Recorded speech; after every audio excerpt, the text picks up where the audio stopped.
오늘 우리에게 허락하신 말씀은 말라기 2장 1절에서 16절 말씀인데요. 저희는 1절에서 9절 말씀까지 읽겠습니다. 말라기 2장 1절에서 9절 말씀입니다. 너희 제사장들아, 이제 너희에게 이같이 명령하노라. 만군의 여호와가 이르노라. 너희가 만일 듣지 아니하며 마음에 두지 아니하여 내 이름을 영화롭게 하지 아니하면 내가 너희에게 저주를 내려 너희의 복을 저주하리라.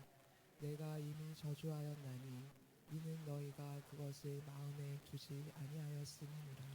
보라, 내가 너희의 자손을 꾸짖을 것이요 똥 곧 너희 절기의 희생의 똥을 너희 얼굴에 바를 것이라.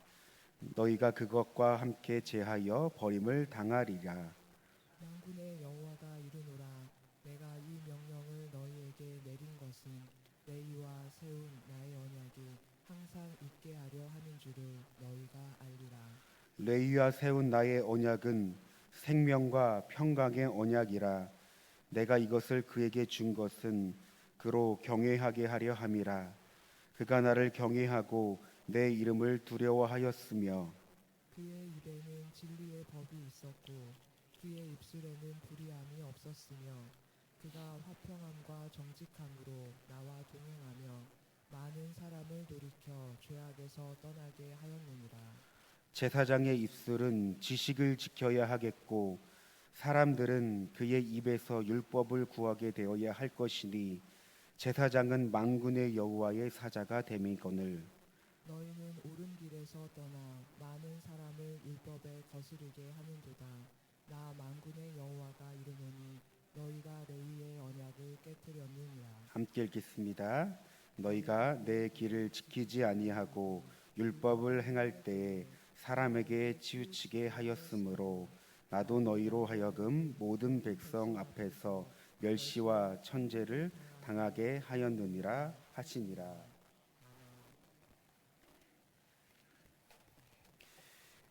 말라기는 구약의 마지막 선지자였으며 그가 기록한 예언서입니다. 말라기의 내용은 바벨론에서 돌아온 이스라엘 백성들이 영적으로 나태해진 상황을 다루고 있는데요. 그는 이스라엘 백성들의 회개를 촉구하며 그들의 잘못을 책망하고 경고하였습니다. 오늘 본문은 어제 본문에 이어 제사장의 죄에 대해 계속해서 다루고 있습니다.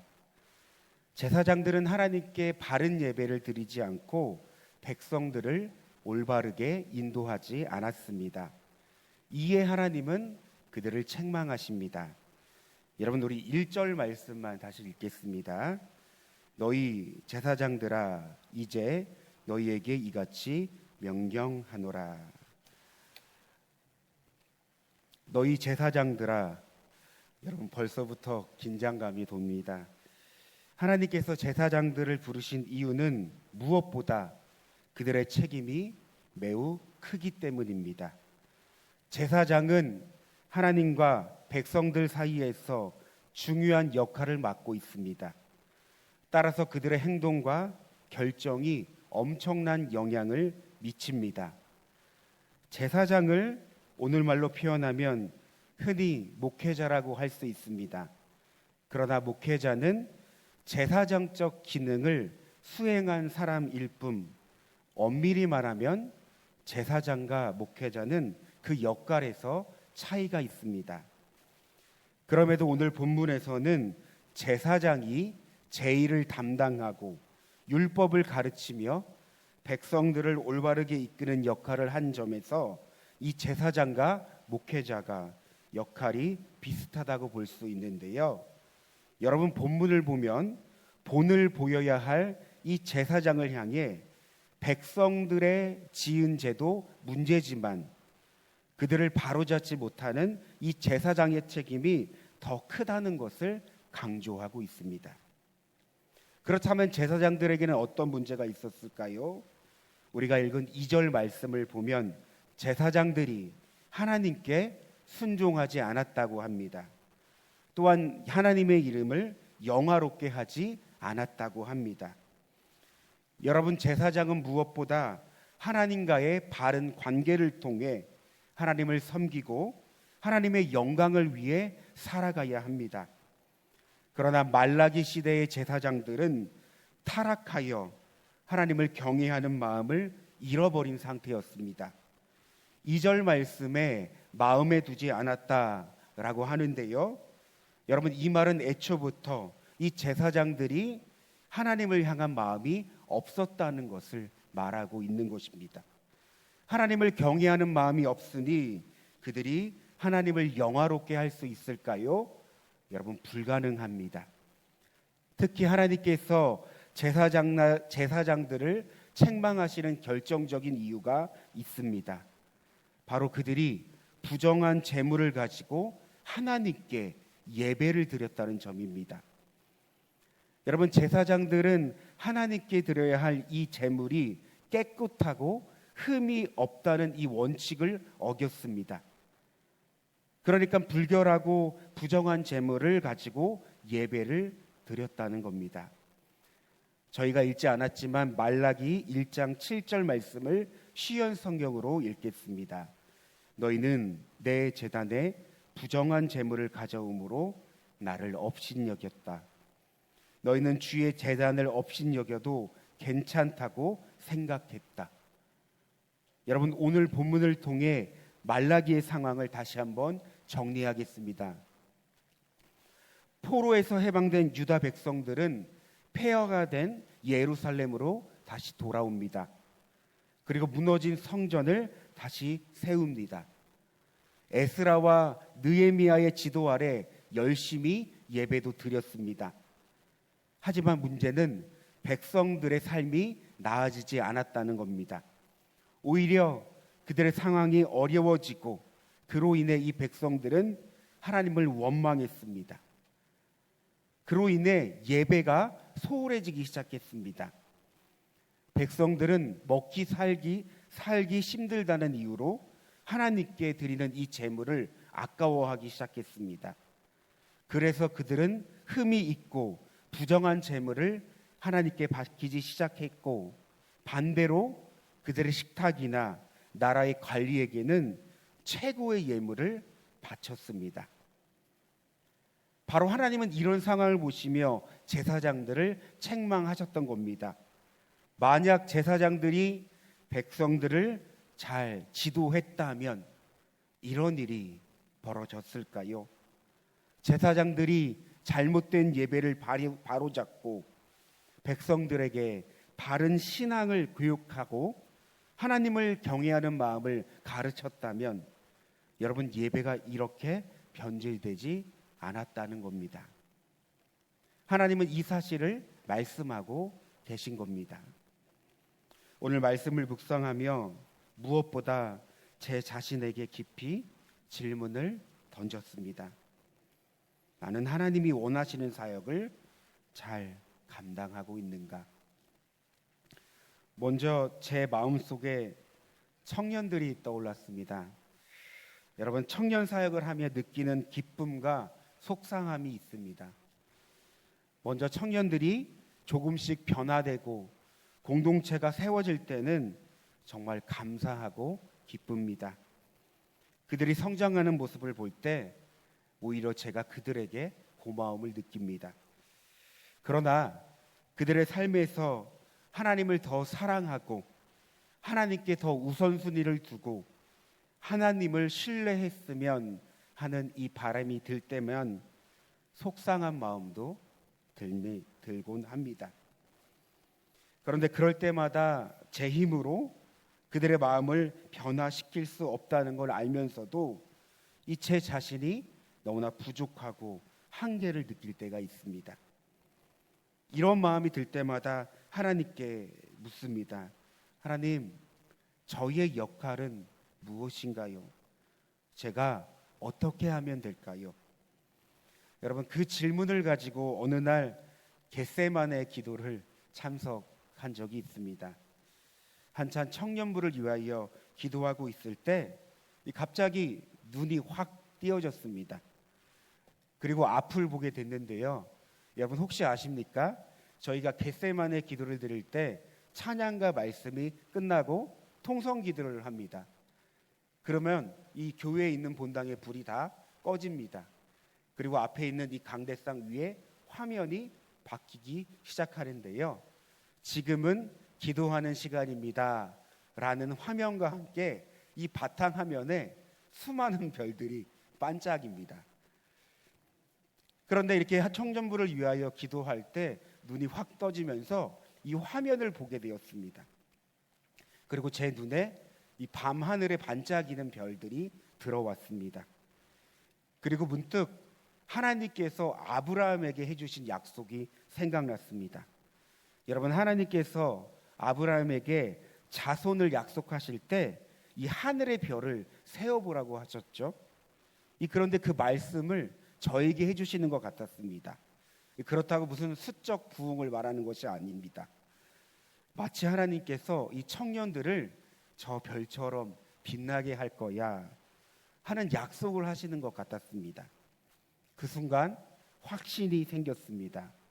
사역자로서 내가 청년들에게 하나님을 사랑하는 법, 하나님을 경외하는 법, 하나님께 예배하는 법을 내가 스스로 보여주는 것이 내가 할 수 있는 최선의 방법이구나 라는 생각을 하게 되었습니다. 여러분, 오늘 말씀으로 적용하자면 우리 청년들이 하나님을 진심으로 사랑하고 경외하도록 돕는 사역이 되어야 한다는 것을 깨닫게 된 것입니다. 그렇다면 오늘 말씀을 우리에게 적용하면 어떨까요? 여러분, 하나님은 우리를 그리스도 안에서 거룩한 제사장으로 부르셨습니다. 이는 단지 교회나 예배 시간에만 해당하는 것이 아니죠. 우리의 가정, 우리의 공동체, 모든 삶의 자리에서 하나님을 사랑하고 경외하는 삶을 살아가야 한다는 것을 의미합니다. 따라서 우리가 하나님을 진정으로 사랑하고 마음을 다해 뜻을 다해 하나님을 경외한다면 우리의 모습을 통해서 우리의 자녀들은, 공동체는, 모든 사람들은 하나님을 향해 건강한 믿음으로 반응할 것입니다. 여러분, 이것이 거룩한 제사장으로 우리를 부르신 이 하나님의 뜻임을 기억하면서 우리 함께 기도했으면 좋겠습니다. 먼저 첫 번째입니다. 그리스도 안에서 내가 하나님을 사랑하고 경외하는 거룩한 제사장이 되게 하소서. 또한 여러분, 오늘 본문을 묵상해 보니 저희 교회 목회자들을 위하여 기도해 주시길 바랍니다. 여러분, 목회자는 우리 성도님들의 기도로서 살아갑니다. 무엇보다 우리 목회자들이 성도님들을 신앙의 바른 길로 인도해 줄 수 있도록 여러분, 이 두 가지 제목을 갖고 함께 주님의 이름을 한번 부르고 기도하겠습니다. 주여,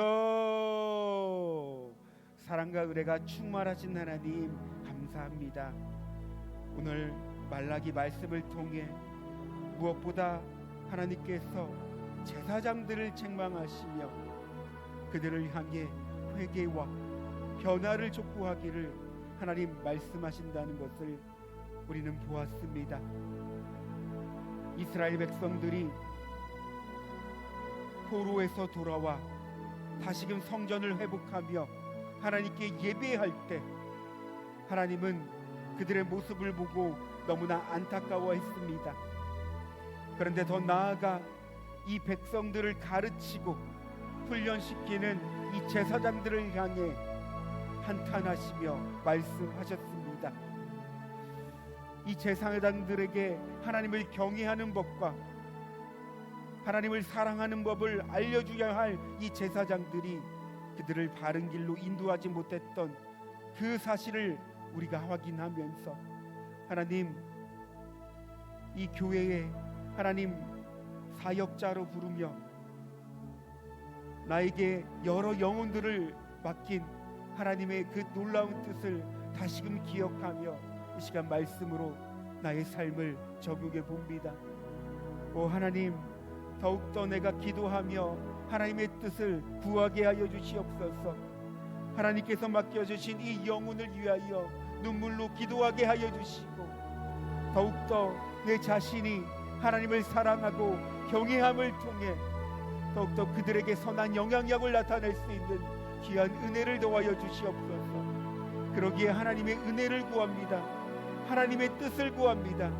하나님께서 은혜를 주셔야만 이 모든 것을 감당할 수 있음을 하나님께 기도하며, 하나님께서 공급하시는 그 힘으로써 이 모든 것을 감당해낼 수 있는 귀한 은혜를 더하여 주시옵소서.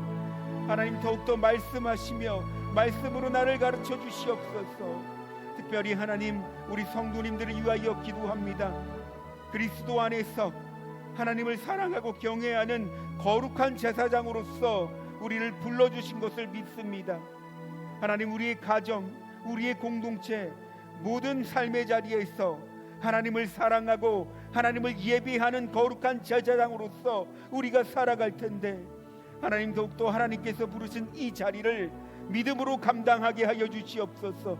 그러므로 우리의 삶을 통해 그들이 하나님을 볼 수 있는 귀한 은혜를 더하여 주시고, 우리가 하나님을 사랑하고 경외하는 그 삶을 통해 하나님 복음을 흘려보낼 수 있는 귀한 은혜를 더하여 주시옵소서. 오늘 하루의 삶을 위하여 기도합니다. 우리 사랑하는 성도님들이 각자 허락된 그 삶을 살아갈 때 하나님, 특별히 거룩한 제사장으로서 살아가게 하여 주시옵소서. 그 삶이 더욱더 구별되게 하시며 그 삶이 하나님이 기뻐하시는 그 삶으로서 살아낼 수 있는 귀한 은혜를 더하여 주시옵소서. 그리하여 그의 삶을 통하여 복음이 흘러가게 하여 주시고, 하나님의 사랑이 묻어나게 하여 주시고, 하나님의 영광이 되는 삶을 살아갈 수 있도록 하나님 인도하여 주시옵소서. 무엇보다 우리 사랑하는 성도님들 가운데 너무나 기도가 필요하고 하나님의 은혜가 필요한 성도님들이 있습니다.